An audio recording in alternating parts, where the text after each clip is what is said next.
Madame, Monsieur, bonsoir et merci d'avoir pris ce rendez-vous de cette émission. C'est le forum des rédactions.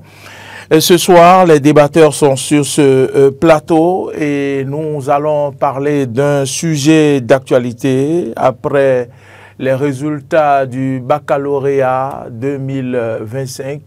Le taux d'admissibilité est de 73,02%. Et tout le monde s'en réjouit, oui, les candidats également. Leurs parents, c'est un taux, il faut le dire, inédit, puisque tout à l'heure, les débatteurs auront le temps de nous préciser les statistiques de 1900, pourquoi pas 80 ou pourquoi pas 60 jusqu'à nos jours, le Bénin, qui enregistre un taux véritablement inédit, et nous en parlerons sur ce plateau. Quelle analyse peut-on faire? Et si l'on sait que nous sommes en 2025 à la veille des élections générales, presque bientôt au thème des 2 mandats constitutionnels du président de la République, Patrice Talon, comment peut-on expliquer ce taux obtenu à ces examens quand on sait que des réformes ont été entamées depuis 2016? Je ne vous en parle pas, ce sont mes débatteurs donc qui vont tout à l'heure utiliser les mots qu'il faut pour faire leur analyse. Voilà un peu une idée de ce qui va se passer sur ce plateau. Chez vous à la maison, merci de vous installer confortablement pour suivre les analyses. Ils vont croiser verbes et arguments. Ce sera dans un court instant. Je les installe.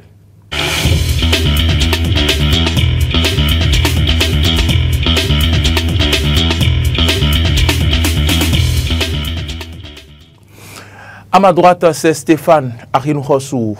Bonsoir Stéphane. Oui, bonsoir Mauril Agua. Bonsoir aux téléspectateurs qui nous suivent en ce moment. Les auditeurs également. Les auditeurs Diaspora également. FM suivent cette émission désormais. Donc vous pouvez leur adresser vos salutations. Oui, je salue également les auditeurs de Diaspora FM qui nous suivent en ce moment également. À ma gauche, Hugues Hector Zogo. Bonsoir. Bonsoir Maurice, bonsoir Stéphane, bonsoir également aux téléspectateurs et à nos auditeurs de la radio Diaspora FM. Je rappelle que vous êtes tous les deux analystes politiques, journalistes, et vous un peu plus, puisque vous êtes écrivain, plus d'une trentaine de livres à votre actif, vous êtes essayiste, et merci également pour tout ce que vous apportez à la République. Nous allons aller dans le vif du sujet. Le thème, c'est taux exceptionnel d'admissibilité de 73,02% au bac 2025. Quelle analyse peut-on faire? Stéphane Arinhossou, est-ce que ce taux vous a surpris? Avant de vous donner la parole, nous avons constaté quand même que au soir du jour de la proclamation des résultats que nous avons obtenu d'abord par le biais de la presse, un chiffre qui était de 53, et quelques, et le lendemain matin, on a remarqué que le taux est passé à 73%. Stéphane Arinhossou, est-ce que ça vous a surpris, ce taux obtenu au baccalauréat cette année 2025? Oui, effectivement. Quand on voit un peu les taux qui se sont succédés depuis 1960 jusqu'à nos jours, on peut être étonné que le bac ait pu atteindre ce taux élevé, n'est-ce pas, donc de réussite. Donc c'est surprenant, mais à la fois satisfaisant, parce que le but des enseignants, des acteurs du système éducatif, dans leur ensemble, c'est de pouvoir, à la fin de leurs efforts, constater que ces enfants, ces apprenants qui ont affronté les différentes épreuves, n'est-ce pas, donc, aient pu réussir. Donc, surprise quand on voit les chiffres qui se sont succédés, mais satisfaisant quand on voit les performances de ces enfants qui ont affronté les épreuves et à la grande satisfaction également des parents d'élèves qui ont investi des moyens pour voir leurs parents, leurs élèves, leurs enfants réussir à cet examen précieux-là. Oui. Maintenant, c'est vrai, comme je l'ai dit tout à l'heure, quand on observe les chiffres qui se sont succédés au Bénin, on peut être surpris. Mais quand on voit un peu ce qui se passe dans la sous-région ou sous d'autres cieux, cela n'est pas forcément inédit.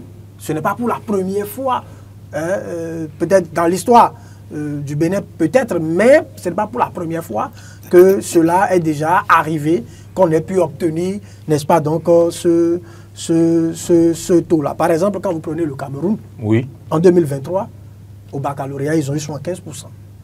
Quelle année? En 2023. D'accord. Au Maroc, par exemple, en 2024, ils ont eu 79,4% au bac. Et quand on prend par exemple la France, qui est peut-être notre référence, vous allez voir que depuis... Votre référence? Dans l'ensemble. D'accord. Donc, vous allez constater que souvent, ça tourne autour de 90% de taux de réussite. Par exemple, en 2021, c'était 93%. En 2022, 86%. En 2024, 91%. En 2025, 91%. Donc c'est à croire qu'en France, si les résultats descendent à moins de 90%, c'est que ça ne va pas. Oui, peut-être, mais... Il y a mal donne, en quelque sorte. Pas forcément, parce que le taux de réussite ne signifie pas forcément... Non, je pose cette question parce que là, maintenant, vous avez donné 4 années où on est resté au-delà de 90%. Oui. Donc, c'est une interrogation. Ça veut dire que le jour où ça descend à moins que ça, justement, ça veut dire qu'il y a problème et qu'il faut que les acteurs du système éducatif se questionnent. Bien évidemment. Questionnés. Parce qu'il y a un système qui est mis en place. Le système d'enseignement, le système d'évaluation concourt à avoir ce type de résultats. Donc, forcément, quand ça va baisser, ça peut susciter des interrogations. Maintenant, il faut le deuxième élément qu'il faut observer, au-delà du fait que cela ne soit pas forcément inédit dans le monde, ou que le Bénin fasse exception par rapport à ce qui se passe ailleurs, c'est que depuis que ce gouvernement est là, on a constaté que il y a eu une nette amélioration au niveau du taux de réussite, parce que déjà en 2021, on était déjà à 64%, plus de 64%. En 2022, ça a baissé, on est revenu à 59%. En 2023, on est passé à 63%. En 2024, on est descendu à 56%. Et puis en 2025, on a fait un bond qualitatif et on est passé à 73%. Est-ce que vous voudriez nous rappeler le taux qu'on a obtenu en 2015, s'il vous plaît? Je n'ai pas... En 2000... Vous n'avez pas le taux de 2015, on avait eu 34,43%. 34,43% au baccalauréat. Oui, exactement. Très bien. Maintenant, je voudrais dire que qu'est-ce qui favorise... Et excusez-moi, en 2016? En 2016, on était avec des statistiques de 32%. Très bien. Oui. 32, d'accord. Très bien. Je vous redonne la parole. Alors, il y a 2 questions ou 3 questions essentielles qu'on peut se poser. Oui. La première question, c'est de savoir qu'est-ce qui favorise la croissance du taux de réussite. Qu'est-ce qui a conduit jusqu'à ce qu'on ne vienne à ce taux? Mais avant d'en venir, je voudrais que nous réservions cette question. Okay. Je vais me tourner vers vous, Hugues Hector Zogo. Je voudrais qu'on fasse un petit exercice, d'accord? Donnez-nous les taux, d'accord, de 2010 à 2015, s'il vous plaît. D'accord. De 2010 à 2015, on peut noter essentiellement, déjà en 2010, oui. 35,27%. Oui, 2011. En 2011, 28,45%. Vous suivez, hein? 2012, oui. 37,18%. Oui. 2013, 32,46%. Oui. 2014, 23,71%. Oui. 2015, 34,43%. On peut s'en arrêter là d'abord. D'accord. On retient que le taux de réussite entre 2010 et 2015, d'accord, varie entre 20% oui. et en quelque sorte 34%. Exactement. Et ça n'a jamais dépassé ce taux. Allons-y en 2016. Bon, on ne prendra pas, je comprends un peu l'analyse comparative que vous voulez faire, on ne prendra pas 2016 pour le compte du régime en place, parce qu'en réalité, le système... Non, je ne voudrais pas le prendre pour le régime en place. D'accord. En 2016, on a eu un taux de 30,12%. 2017. 2017, on s'est retrouvé à 41,76. 2018. 2018, 33,43. 2019, 50,09. 2020. 2020, 49,72. Très bien. Et 2021, on s'est retrouvé avec 64,40%. Très bien, très bien. J'ai vu ce que je voulais en vous demandant ces taux-là. Qu'ils vous souviennent, si peut-être vous avez oublié, qu'en 2016, à la surprise générale, le taux de réussite au BPC, par exemple, était de, si j'ai bonne mémoire, 29% ou 24%. Okay. Et cette année-là, j'ai entendu dans l'opinion publique les gens dire que, que c'est ce régime est venu pour assainir, pour vraiment les armées talons, là, ça a été difficile, hein, et tout ça.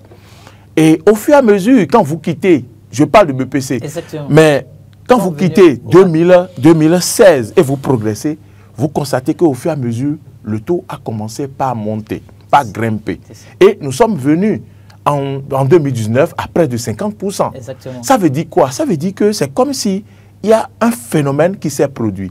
Et c'est sur ça que je voudrais vous interpeller. Comment vous interprétez, en fait, l'évolution de ces taux qui restent en deçà de 40% en 2010 et 2015 et qui commencent par grimper progressivement au fur et à mesure qu'on avançait vers 2021?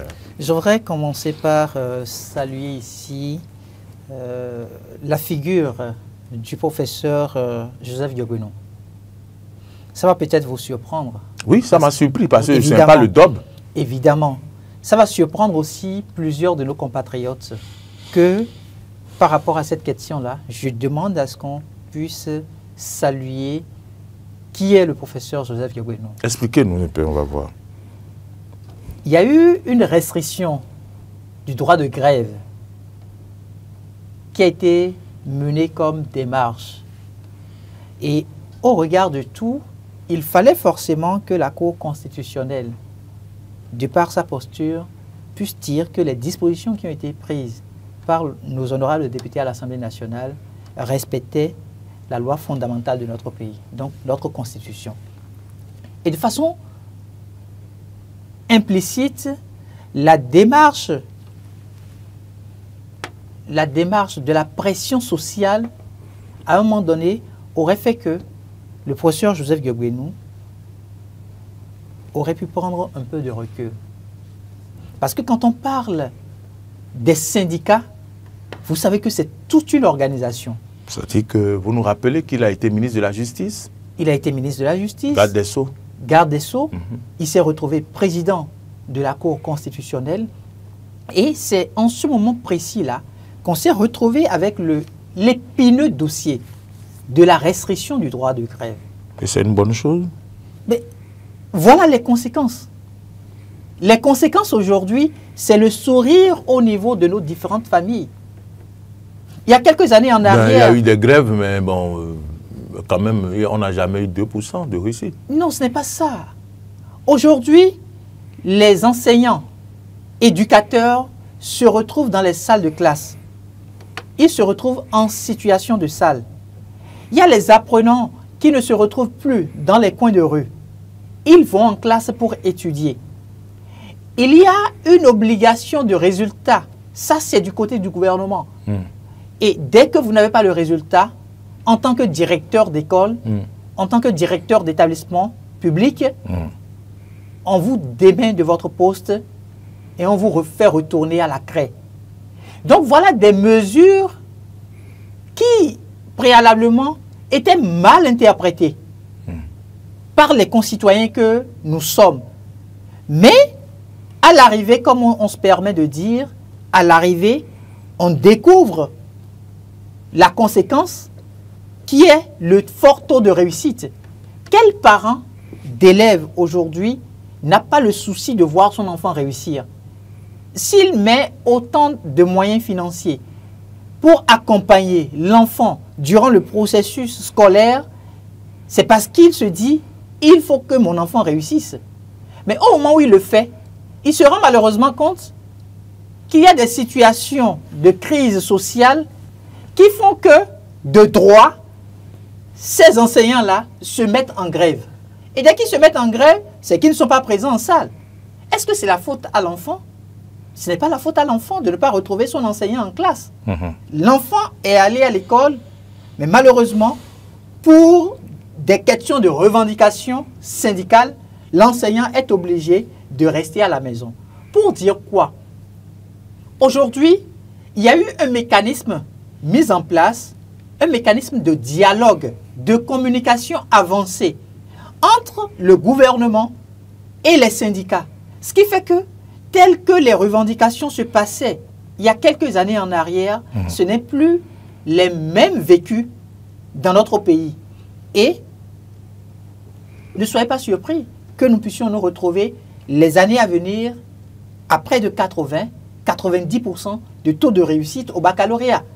Parce qu'il y a d'autres mécanismes aussi qui ont été mis en place. Quand vous prenez la plateforme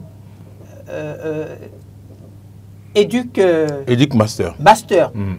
Par exemple, ça permet de suivre les apprenants.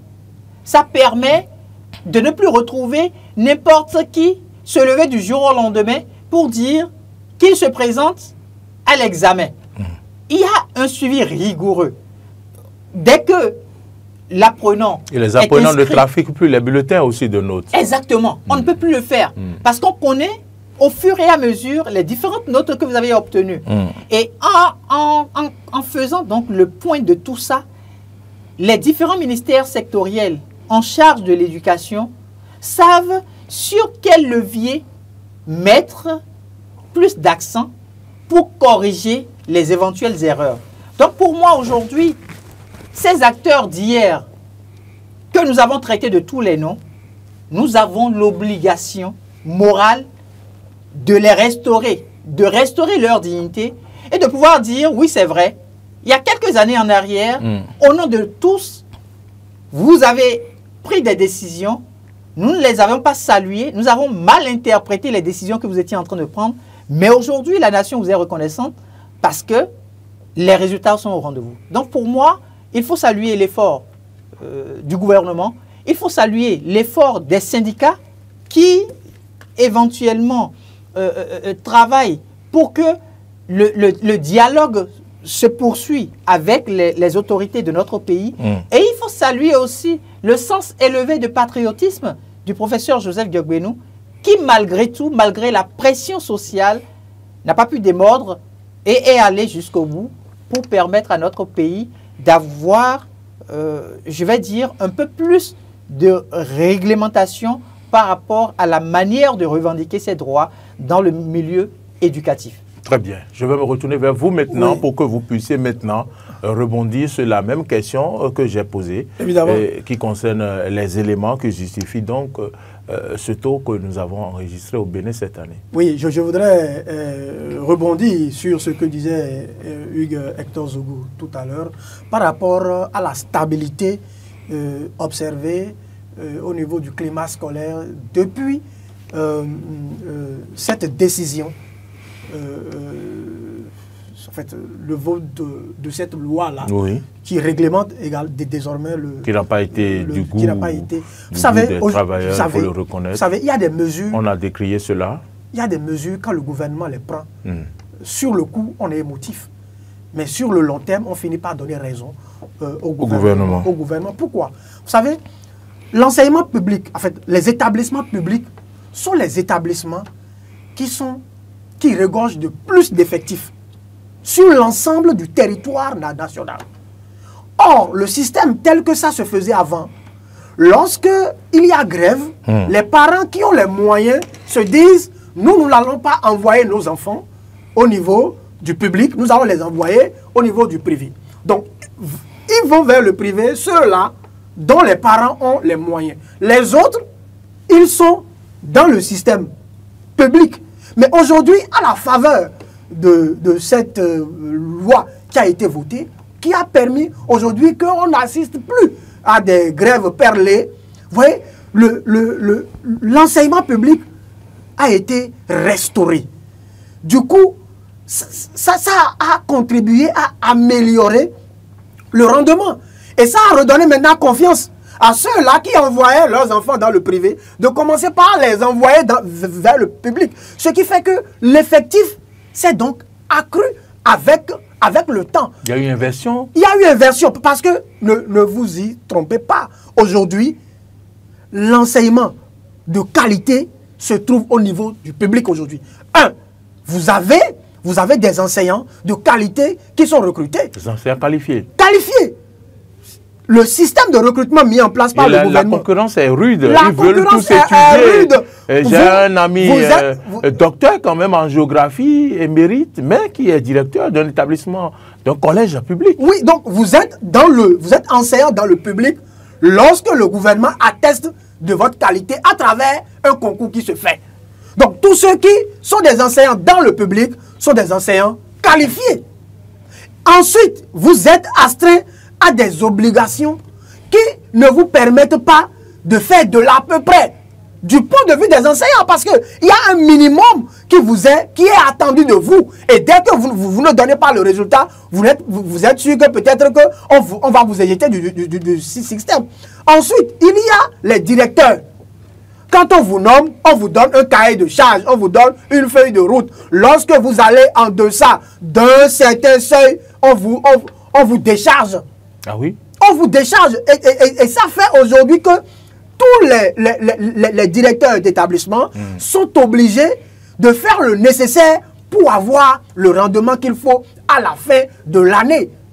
Donc, l'enseignement dans le public, le renforcement du système d'enseignement, d'apprentissage dans le public a fait qu'on a assisté de façon progressive à l'accroissement du taux de réussite au niveau des différents examens. Ensuite, il y a un autre élément qui est peut-être transversal, qui est la réduction des inégalités scolaires.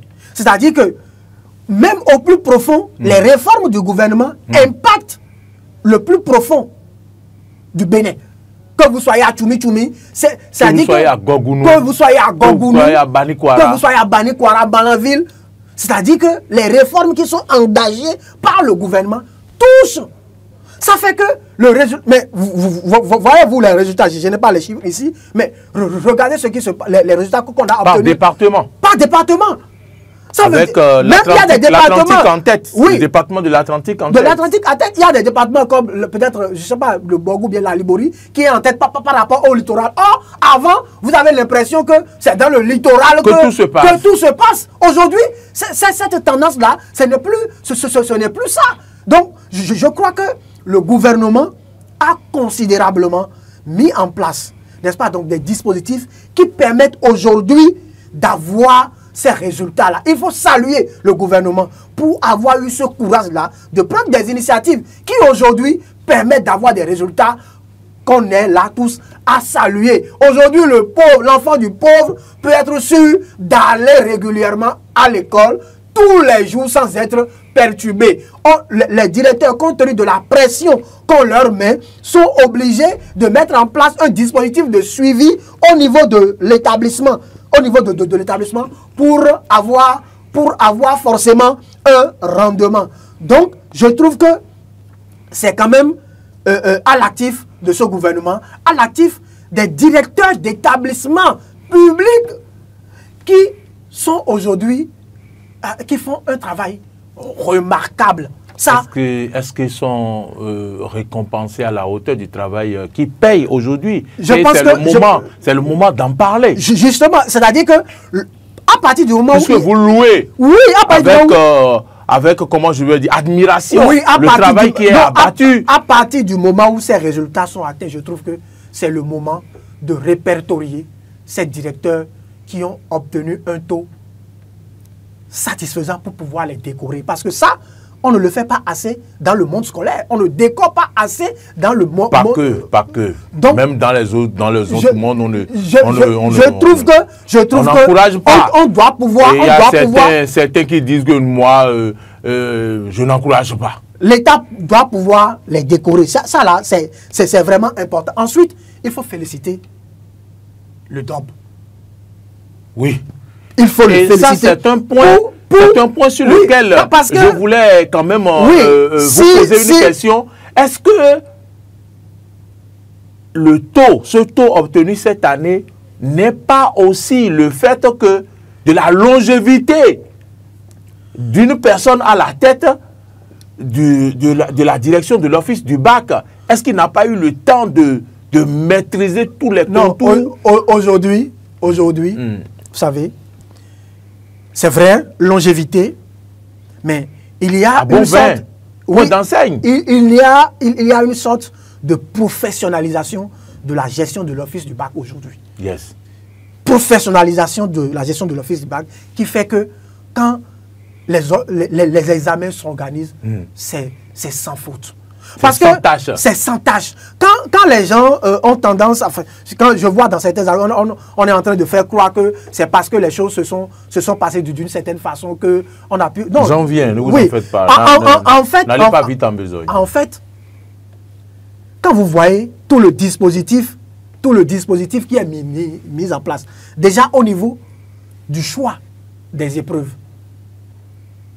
les épreuves sont choisies à la hauteur de ce qui a été enseigné aux enfants. Adéquation entre l'évaluation et l'apprentissage. On n'a pas transformé le baccalauréat en un concours. Non, c'est un examen, c'est quand même une évaluation qui tient compte des acquis de l'apprenant. S'il y a déphasage, on peut assister à une baisse drastique du taux. On va croire que c'est les enfants qui n'ont pas travaillé. Mais quand le dispositif apprentissage et évaluation est bien mis en place, l'élève qui a normalement suivi les cours va s'en sortir. Est-ce qu'on veut que les élèves aillent à l'examen et échouent? Non. Le dispositif, le mécanisme qui est mis en place pour la correction diligente, n'est-ce pas donc, des épreuves. Quand on voit, quand on entend, ça dit que tout est fait de sorte que vraiment, il faut pouvoir féliciter le DOB et tous ses collaborateurs pour le travail qui se fait et les inviter à maintenir le cap parce que c'est de la crédibilité, n'est-ce pas donc, de notre baccalauréat qu'il s'agit et que ceux qui ont tendance à faire des commentaires pour décrédibiliser notre bac là, qu'ils sachent, n'est-ce pas donc que... On va venir à cela. En fond, on dit que... Toi-même, tu ne vas pas mettre en place ton fétiche et dire que rien n'est là.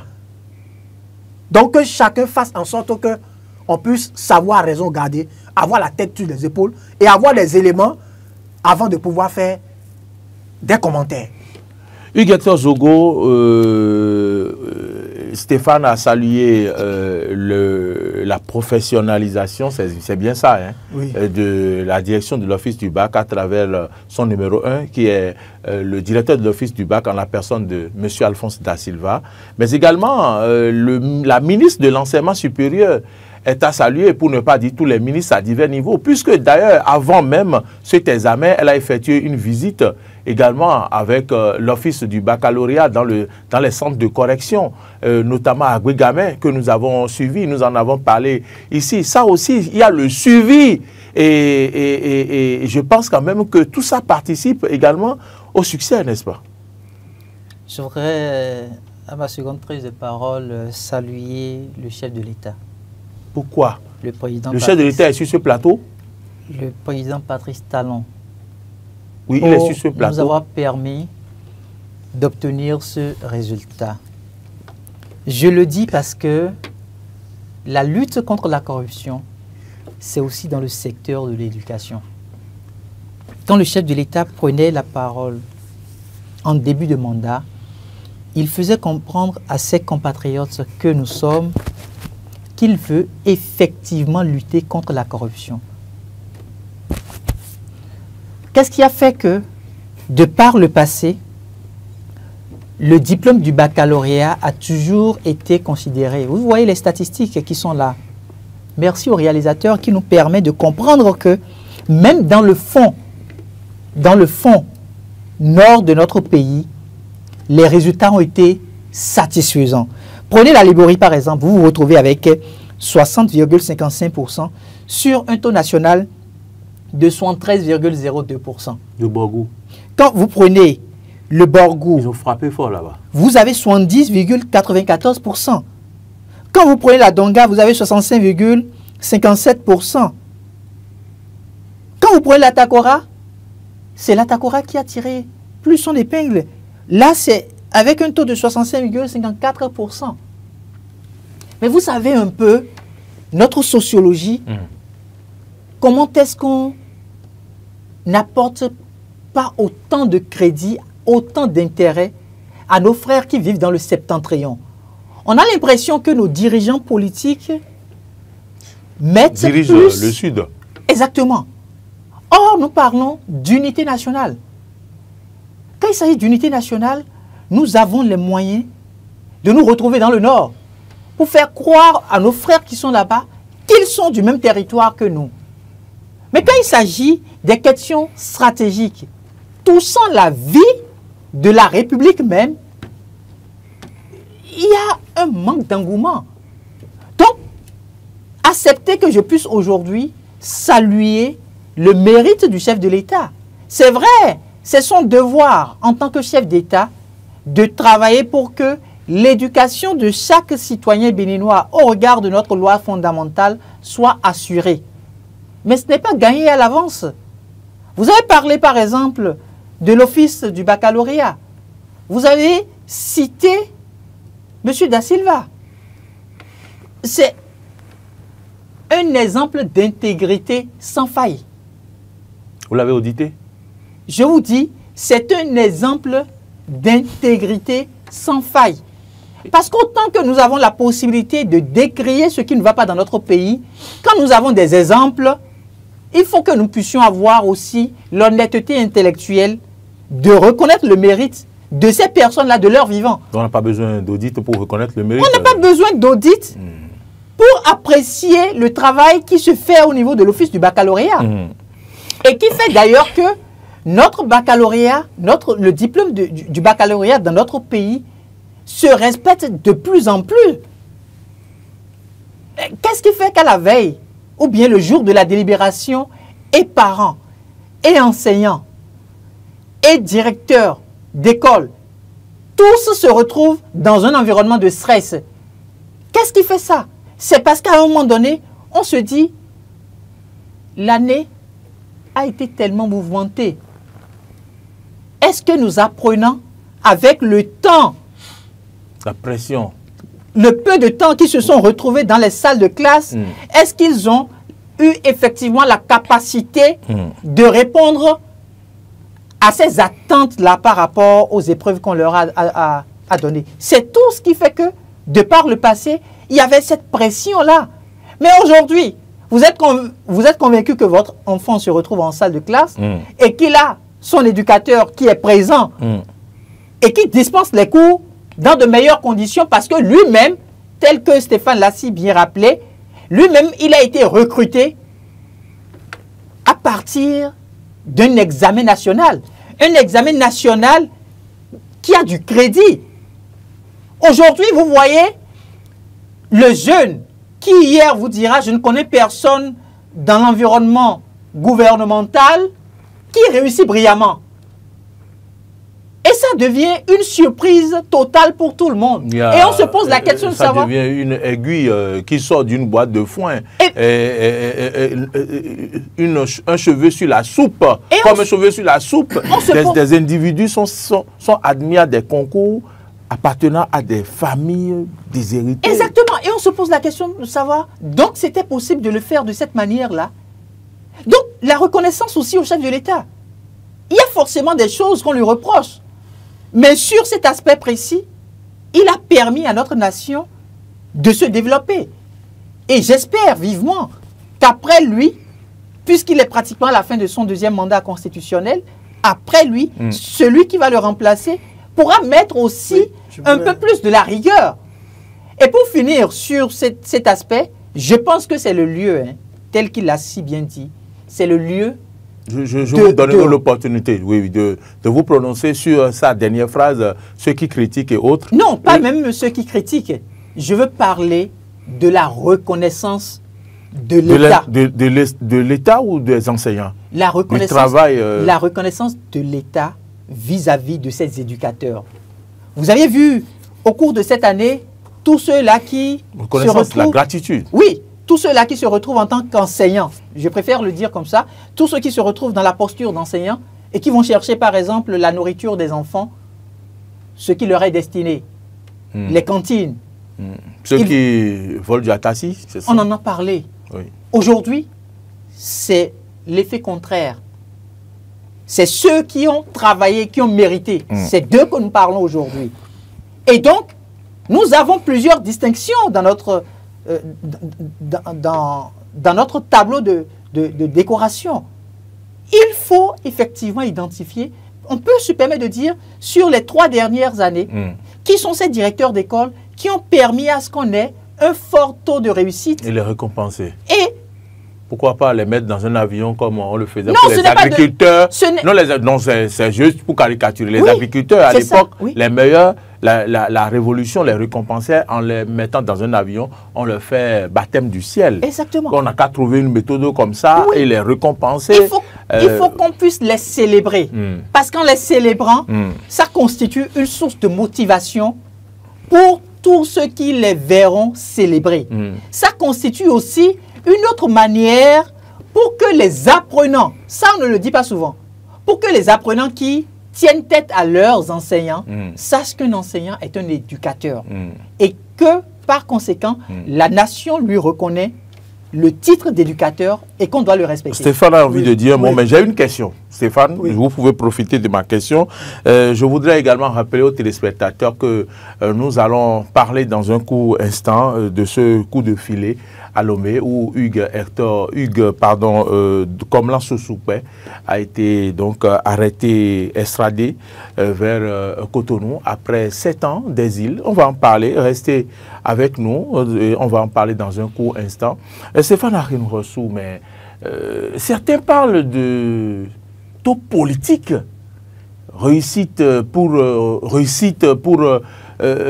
encourager ou du moins pour donc sanctionner le départ du président Patrice Talon, un taux politique. Certains parlent du social, oui, le social dans l'éducation. Je sais que dans l'opinion publique, vous avez entendu beaucoup de choses. D'ailleurs, tout à l'heure, quand vous avez parlé, vous avez semblé faire allusion à ceux-là. Est-ce que dans cette posture, telle que nous analysons les choses, est-ce qu'il n'est pas vraisemblable que ce soit un taux politique ou de remerciement? Non, je ne pense pas. Le chef de l'État n'a nullement besoin de ça. Dans son... Et qu'est-ce qui explique les 53% dont nous avons eu vent et après c'est devenu 73%? Non, il peut y avoir peut-être que la presse ou l'organe qui a diffusé l'information... parce que ça sème de doute et ça favorise ces gens de comment dire, de ces suspicions, je vais dire, oui, ou de commentaires. En fait, ce que je veux dire, c'est ceci. Tant que la structure qui a les habilitations nécessaires pour nous donner les chiffres officiels, c'est la direction de l'office du bac.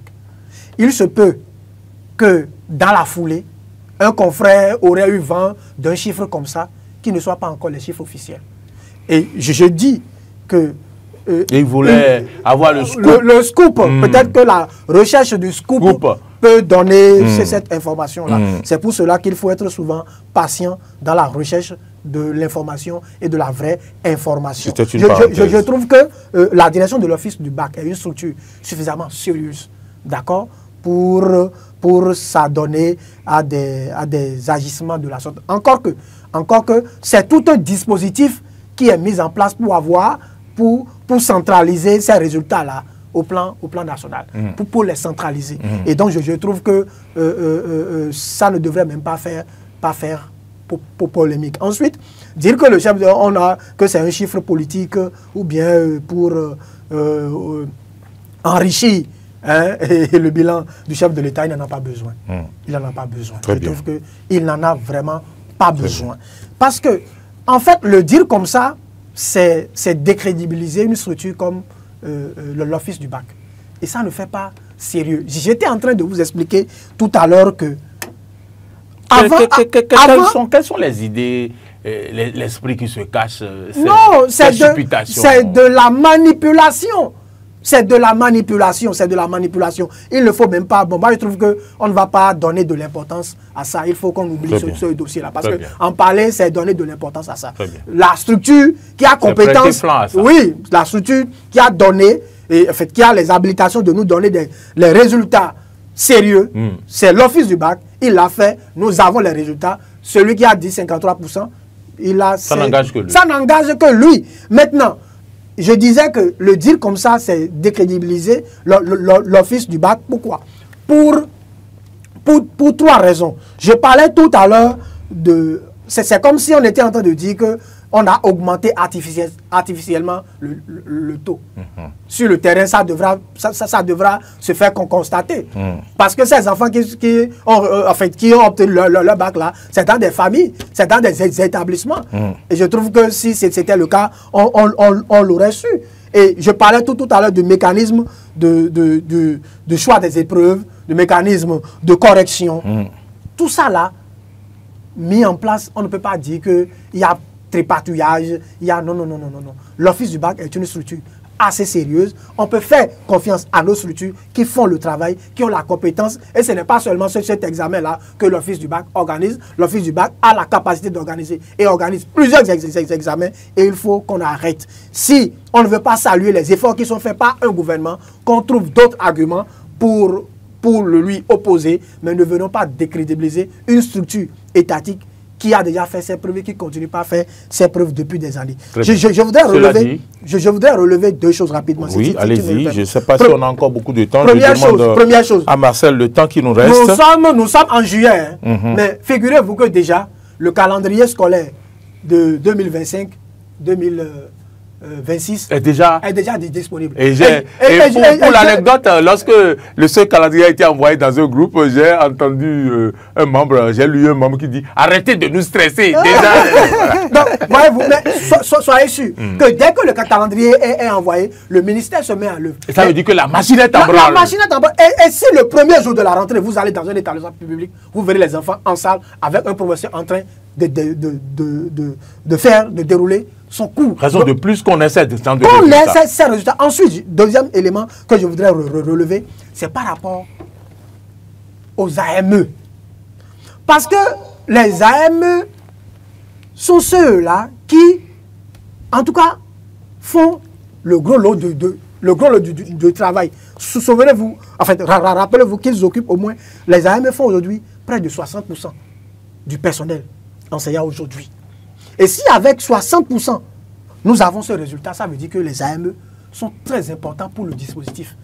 Il va falloir donc que le gouvernement, à la faveur de ces résultats, là, puisse faire en sorte que ces AME-là soient récompensés en faisant quoi? En procédant purement et simplement à leur reversement. Parce qu'ils ont fait déjà leur preuve. Il y en a qui ont déjà fait 5 ans, qui vont faire 6 ans. Les AME vont vous applaudir. Oui, absolument. Je veux même qu'ils m'applaudissent parce que c'est important. Parce qu'on a quand même amélioré leurs conditions. Nous avons participé à cela. Oui, on a amélioré leurs conditions, oui. Mais ce qui va sanctionner... Mais ils nous ont oublié. Non, ce qui va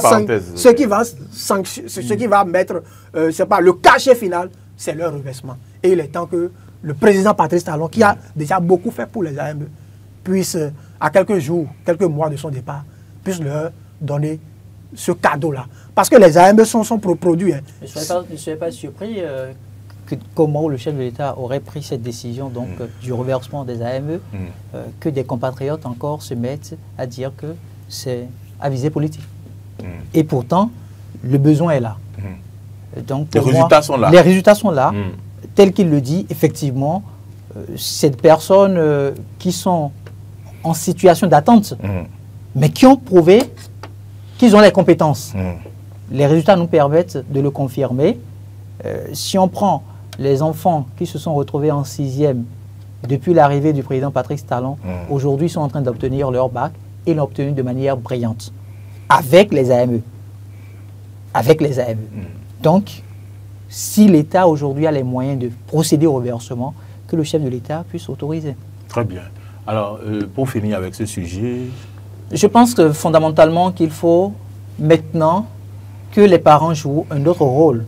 Parce qu'une chose est d'avoir le baccalauréat, la seconde chose c'est l'orientation après le baccalauréat. Il ne faudrait pas tomber dans le piège des universités publiques, des universités privées du moins. C'est quoi le piège déjà? Oui, le piège c'est quand vous fait croire que votre enfant a la possibilité de suivre telle filière et qu'au bout de quelques années, il pourra se mettre dans la vie active. Prenez le soin, puisque c'est la vie active de votre enfant qu'il est question maintenant. Vous avez énormément investi déjà. Il ne faudrait pas que votre enfant vienne avec un prospectus pour vous dire, oui, l'enfant de telle personne veut faire telle filière, moi-même, je veux faire la filière, et que le parent puisse l'accompagner dans ça.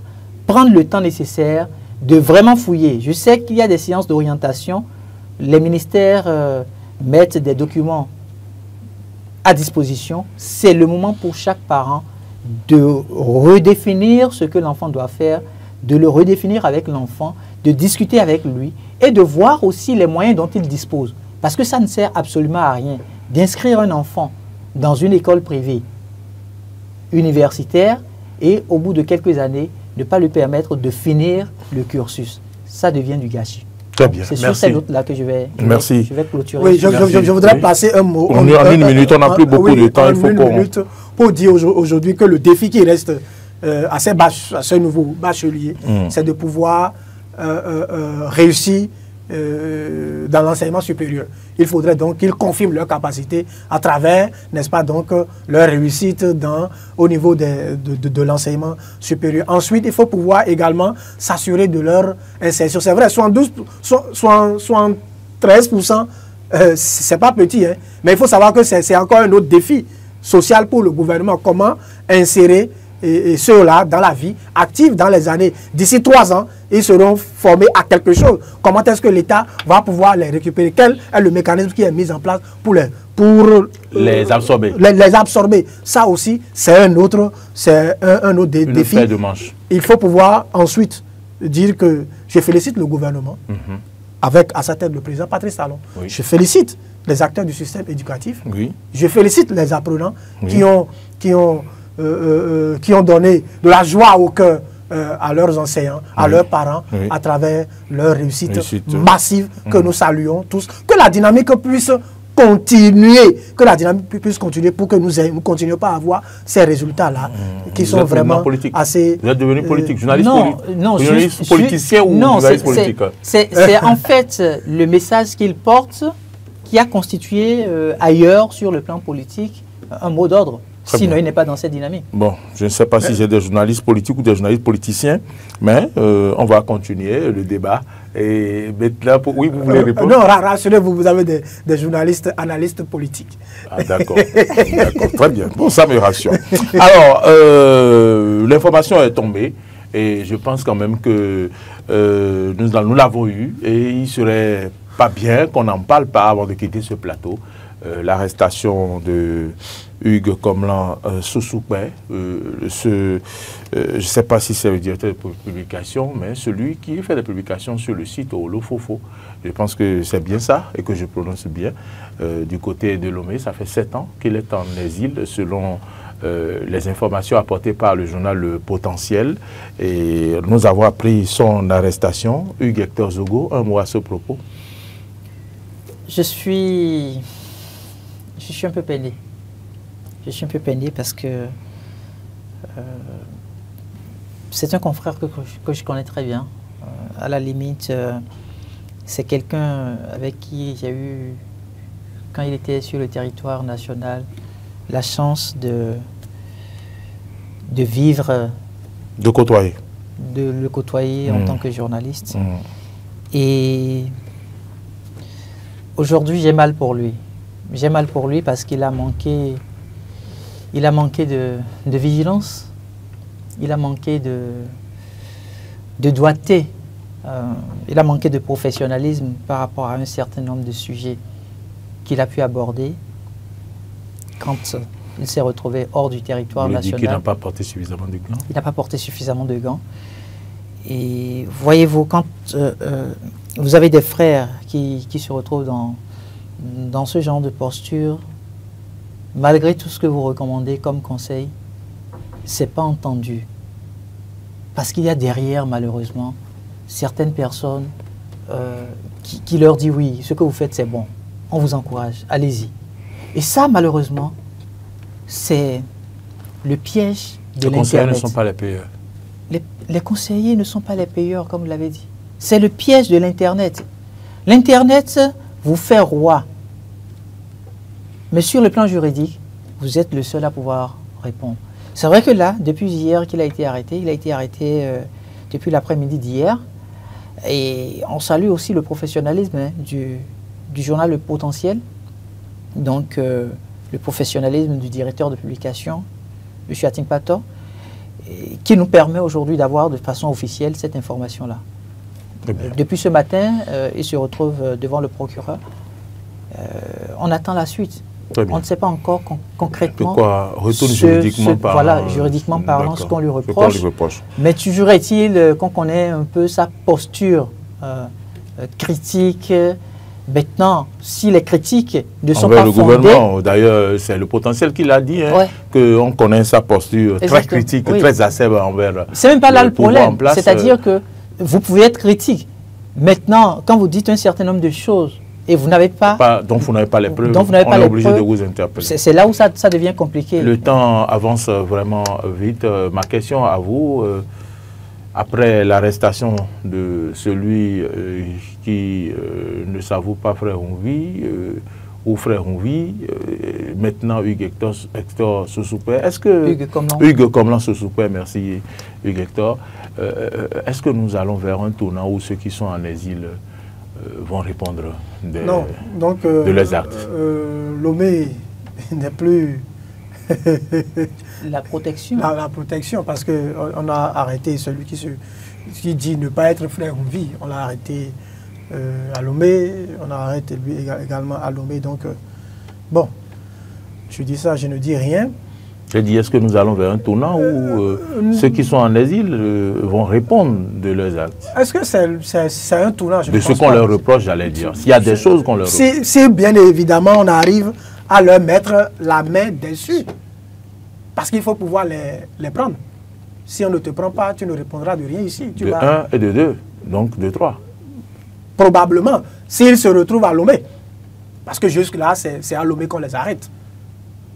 S'ils ne se retrouvent pas à Lomé ou s'ils ne se font pas arrêter, ils ne répondront pas. Ils vont peut-être attendre que ce régime-là finisse pour venir. Toujours est-il que pour les deux là, si l'autre est vraiment frère Onvi, c'est un de nos confrères. Si voilà encore un autre qui est notre confrère, ça nous gêne un peu que ce soit nos confrères qu'on appréhende aussi proches de nous comme ça et qu'on les ramène aussi facilement. Maintenant, c'est comme le disait Hugues Hector, il faut pouvoir faire attention. Il faut pouvoir faire attention. Et ce n'est pas toujours facile quand on se retrouve dans cette posture. Je ne veux pas vraiment être à sa place. On va peut-être espérer que tout ce qu'il a fait, tout ce qu'il a pu dire ces dernières années-là, il ait les preuves pour se justifier. Parce que pour nous, ce n'est jamais pas la joie au cœur. Qu'il donne les preuves de ceux qui lui filent les informations. Et ça va être difficile. Et ça va être difficile. Vous savez, le journalisme d'investigation au Bénin, vous savez ce qui se passe. Donc, vraiment... On protège sa source. Hein, vous avez l'obligation de protéger votre source. Donc, vraiment, je suis peiné. Je suis peiné que ce soit un de nos confrères qui soit dans cette posture. Ce n'est vraiment pas la joie. Quand on en parle, et vraiment, il faudrait que... voyez-vous, il y a tellement de choses. Je ne voudrais pas me prononcer encore là-dessus. Vraiment comme la justice. On va attendre ce qui va suivre la semaine prochaine et mieux comprendre pour revenir là-dessus. Pourquoi pas vendredi prochain. Et puis, quand même, merci à vous. Merci à vous. Profitez. Stéphane Rimokhosou, il est l'heure. Mais si vous allez rester en 30 secondes. Juste dire à tous ceux qui aujourd'hui se retrouvent dans la posture d'activistes, de faire très attention. Moi, j'ai fait un tout à l'heure sur la page de notre confrère Hugues Sosoupé. Malheureusement, je me suis rendu compte qu'il n'y a presque rien, en fait. Les gens n'ont pas la possibilité d'écrire quoi que ce soit. Et pourtant, il aurait, s'il n'était pas arrêté, il aurait juste mis un post en intervalle d'1 heure vous avez plus de 1000 personnes qui réagissent. Ils sont où aujourd'hui? Donc, la liberté, elle est très chère. Très bien. Ouais. Merci, attention. Merci à vous, Hugues Hector Zogo. Merci à vous, Stéphane Arinoukhosou, pour votre disponibilité de tous les instants. C'est pareil pour Hugues Hector Zogo. Vous êtes venu sur ce plateau et nous avons parlé du très bien taux. habillé. Merci beaucoup, hein, vous aussi, et surtout avec ces couleurs chez vous, Stéphane Arinoukhosou. Ça fait plaisir et puis ça rend gai. Et donc, nous avons parlé du taux exceptionnel d'admissibilité de 73,02% au baccalauréat 2025 au Bénin. Vous avez eu à faire vos analyses et bien, vous avez salué le travail fait par les enseignants. Vous avez souhaité qu'il faut les encourager à divers niveaux, mais également vous avez salué le professionnalisme ou la professionnalisation de la direction de l'office du baccalauréat et vous avez souhaité également que ça continue et vous avez démontré par A plus B le mécanisme mis en place pour que nous en arrivons à ce niveau-là. D'ailleurs, pour preuve, vous avez parlé déjà du calendrier de la rentrée prochaine qui est déjà connu alors que les vacances n'ont pas vraiment commencé ou ne font que commencer, je vais dire. Voilà un peu ce dont on a parlé. On a également évoqué rapidement ce coup de filet avec l'arrestation de Hugues Hector Zogo. Hugues, comme Sosoupé, oui, j'ai tellement dit Hugues Hector que voilà, quand Hugues vient, le réflexe c'est Hector, Hugues comme Sosoupé, qui a été arrêté à Lomé ce jeudi. On va attendre que la justice fasse son travail pour qu'on comprenne mieux ce qu'on lui reproche. Voilà un peu, mesdames, messieurs. Merci à vous tous qui nous avez suivis. Merci de partager cette émission sur YouTube. Merci également de la partager dans les groupes, les forats, comme on a l'habitude de le dire. Mesdames, messieurs, portez-vous bien d'ici à là. Marcel Yedo a réalisé cette émission, Aller à l'eau et tête au son. Modeste Goundek-Mondi, c'est lui, le community manager. C'est grâce à lui que vous nous suivez sur les différentes plateformes. À très bientôt.